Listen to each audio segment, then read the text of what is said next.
Is a big story. We'll keep following that one. President Trump says high-level efforts are underway to make some kind of a deal with Cuba, and he is using oil to gain leverage, moving to cut off supplies to ramp up the pressure. Interior Secretary Doug Burgum joins us now. Mr. Secretary, good to see you again out there on a very snowy North Lawn. Looks a lot like your home state today. Absolutely, a beautiful sunny day here. We love the snow. We love the clear skies. Love the sunshine. So the president says he's negotiating a deal with Cuba's leadership. Listen to how he put it. Cuba's a failing nation. It has been for a long time, but now it doesn't have Venezuela to prop it up. So we're talking to the people from Cuba, the highest people in Cuba. We'll see what happens. I think we're going to make a deal with Cuba. I think we're going to make a deal with Cuba. So nobody knows what this deal looks like. What can you tell us? Well, with President Trump, you know, whatever deal that he strikes is going to be good for the American people. And this is just another example of President Trump understanding that energy dominance leads to peace abroad. It leads to prosperity at home.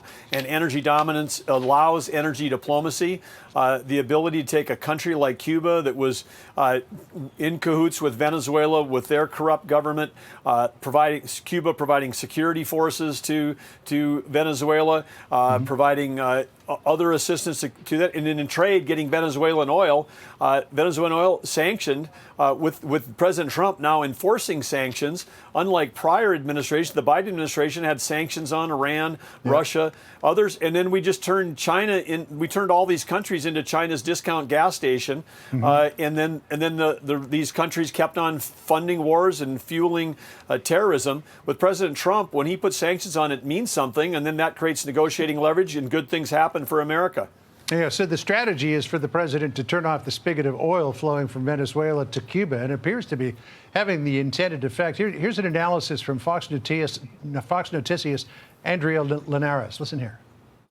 According to analysts, right now, Cuba has about 15 to 20 days of oil supply left. Wow. Let's just remember, they're just running dry. They lost that lifeline from Venezuela. It's really turning into a catastrophic situation. Of course, we don't want a humanitarian crisis, but some Cuban Americans here are actually hopeful that this could lead to a total collapse. Yeah. So we've seen some of the protests, the government-organized protests in Cuba. They're blaming the United States for the hardships. But if you turn off the lights, the populace has a habit of getting very upset at the people who are in charge. Is this potentially a moment where the regime could fall? Absolutely it is. President Trump, 100% correct. This was a regime that was propped up by Venezuelan oil. The oil came into Cuba. They used some of it to keep the lights on. Other oil that was coming into Cuba was sold. That's where they were generating cash to keep their corrupt government going. And so again, control the oil, you control the money, you create leverage for negotiating. President Trump, of course, understands 90 miles from Florida. Understand a Russian aircraft just landed there recently, resupply potentially from Russian military. This is not activity we want to have happening at our doorstep. President Trump has vowed to keep this hemisphere free and safe. And so, again, great steps by the Trump administration.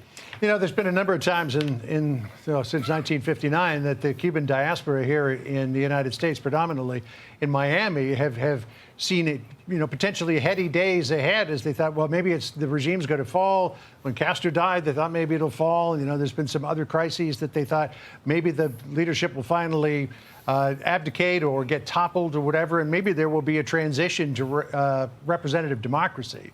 We certainly haven't gotten anywhere near that yet. And I'm wondering, if in the president's talks with Cuban leadership, could representative democracy be a potential outcome here? And what would that mean not only for the people of Cuba, but for American investment in that island in the years ahead? Well, with the change in government, the upside for investment, the upside for the Cuban people is dramatic. This is a country that has all the potential, say, of a Florida. They've just had the wrong government there. And we look what's happening in South Florida, 90 miles away, one of the important growth areas of our country. Miami really becoming the capital of, in many ways, the capital of South America. And that kind of prosperity could come to Cuba. President Trump, I hope the message is getting through to all the Cuban people that President Trump is on your side as well, and there could be a very, very bright future. All right. Well, a lot of people will keep their fingers crossed, and we'll keep an eye on it. Secretary Burgum, thanks for joining us. Appreciate it. Thank you, John. Click here to subscribe to the Fox News YouTube page to catch our hottest interviews and most compelling analysis. You won't get it anywhere else.